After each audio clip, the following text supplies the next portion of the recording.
ಶ್ರೀರಾಮಕೃಷ್ಣ ವಚನವೇದ ಭಕ್ತರ ಜೊತೆಯಲ್ಲಿ ಎಂಬ 2ನೇ ಅಧ್ಯಾಯದ ಮುಂದುವರೆದ ಭಾಗ. ನೆರೆಯುವ ಪ್ರಶ್ನೆಯನ್ನು ಕೇಳುತ್ತಿದ್ದಾನೆ. ಭಗವಂತ ದುಷ್ಟರನ್ನೇಕೆ ಸೃಷ್ಟಿ ಮಾಡಿದ? ಶ್ರೀರಾಮಕೃಷ್ಣರು: ಆತನ ಇಚ್ಛೆ, ಆತನ ಲೀಲೆ. ಆತನ ಮಾಯೆಯಲ್ಲಿ ವಿದ್ಯೆಯೂ ಇದೆ, ಅಂಧಕಾರದ ಅವಶ್ಯಕತೆಯೂ ಇದೆ. ಅದು ಬೆಳಕಿನ ಮಹತ್ತನ್ನು ಇನ್ನೂ ಹೆಚ್ಚಾಗಿ ಪ್ರಕಾಶಗೊಳಿಸುತ್ತದೆ. ಕಾಮ, ಕ್ರೋಧ, ಲೋಭ ಇವು ಕೆಟ್ಟವೇನೋ ನಿಜ. ಹಾಗಾದರೇಕೆ ಅವನ್ನು ಸೃಷ್ಟಿಸಿದ್ದಾನೆ ಅಂತೆಯೋ? ಮಹಾಪುರುಷರನ್ನಾಗಿ ತಯಾರು ಮಾಡಲು. ಇಂದ್ರಿಯಗಳನ್ನು ಗೆದ್ದರೆ ಮನುಷ್ಯ ಮಹಾಪುರುಷನಾಗುತ್ತಾನೆ. ಜಿತೇಂದ್ರಿಯನ ಕೈಯಲ್ಲಿ ಏನು ತಾನೇ ಸಾಧ್ಯವಿಲ್ಲ. ಭಗವಂತನ ಸಾಕ್ಷಾತ್ಕಾರವೂ ಆತನ ಕೃಪೆಯಿಂದ ದೊರೆತು ಬಿಡುತ್ತದೆ. ಮತ್ತೆ ಬೇರೆ ದೃಷ್ಟಿಯಿಂದ ನೋಡು. ಕಾಮದಿಂದಲೇ ಆತನ ಸೃಷ್ಟಿ ಲೀಲೆ ಮುಂದುವರಿಯುತ್ತದೆ. ದುಷ್ಟರ ಅವಶ್ಯಕತೆಯೂ ಇದೆ. ಒಮ್ಮೆ ಒಂದು ಎಸ್ಟೇಟಿನ ಜನರು ಪುಂಡೆದ್ದರು.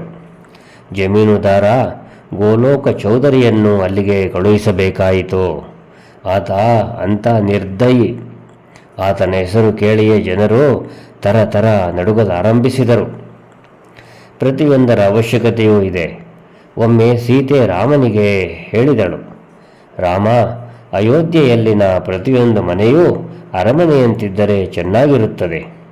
ಅನೇಕ ಮನೆ ನೋಡುತ್ತೇನೆ, ಹರಕಲು ಮುರುಕಲು ಬಹಳ ಹಳೆಯವು. ರಾಮ ಹೇಳಿದ, ಸೀತೆ, ಎಲ್ಲ ಮನೆಗಳು ಸುಂದರವಾದುದ್ದೇ ಆಗಿಬಿಟ್ಟರೆ ಮೇಸ್ತ್ರಿಗಳ ಗತಿ?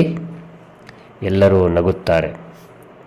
ಭಗವಂತ ಎಲ್ಲ ರಕಮುರಾರಿ ಸೃಷ್ಟಿಸಿದ್ದಾನೆ.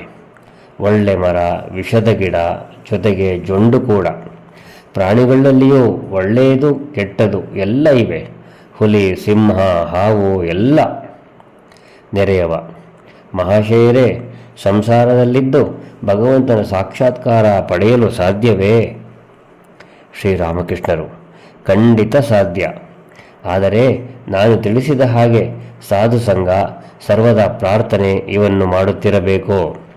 ಆತನಿಗಾಗಿ ಅಳಬೇಕು.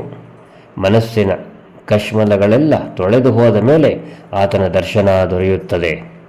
ಮನಸ್ಸು ಮಣ್ಣು ಹಿಡಿದ ಸೂಜಿಯ ಹಾಗೆ, ಭಗವಂತ ಚುಂಬಕದ ಹಾಗೆ. ಮಣ್ಣು ತೊಳೆದು ಹೋಗುವವರೆಗೆ ಸೂಜಿ ಚುಂಬಕದೊಡನೆ ಐಕ್ಯವಾಗಲಾರದು. ಅಳುತ್ತಾ ಅಳುತ್ತಾ ಸೂಜಿಯ ಮಣ್ಣು ತೊಳೆದು ಹೋಗುತ್ತದೆ. ಸೂಜಿಯ ಮಣ್ಣು ಎಂದರೆ ಕಾಮ, ಕ್ರೋಧ, ಲೋಭ, ಪಾಪಬುದ್ಧಿ.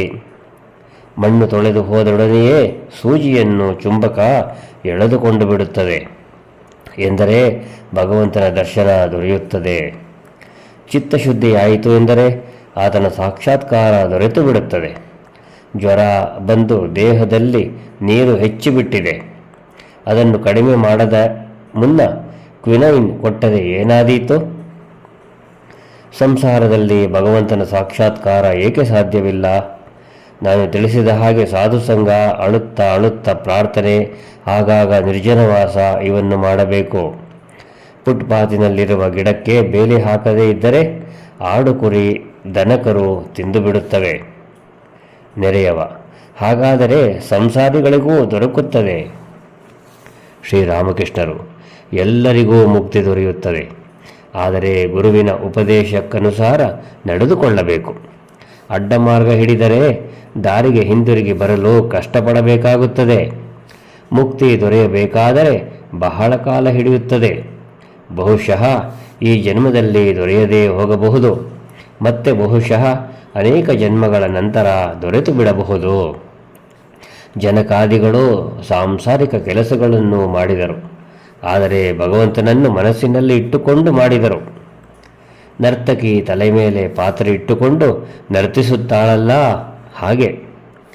ಪಶ್ಚಿಮ ಭಾರತದ ಹೆಂಗಸರು ತಲೆಯ ಮೇಲೆ ನೀರಿನ ಕೊಡ ಹೊತ್ತುಕೊಂಡು ನಗುತ್ತಾ ನಡೆದು ಹೋಗುವುದನ್ನು ನೋಡಿಲ್ಲವೇ ನೀನು? ಜೈ ರಾಮಕೃಷ್ಣ.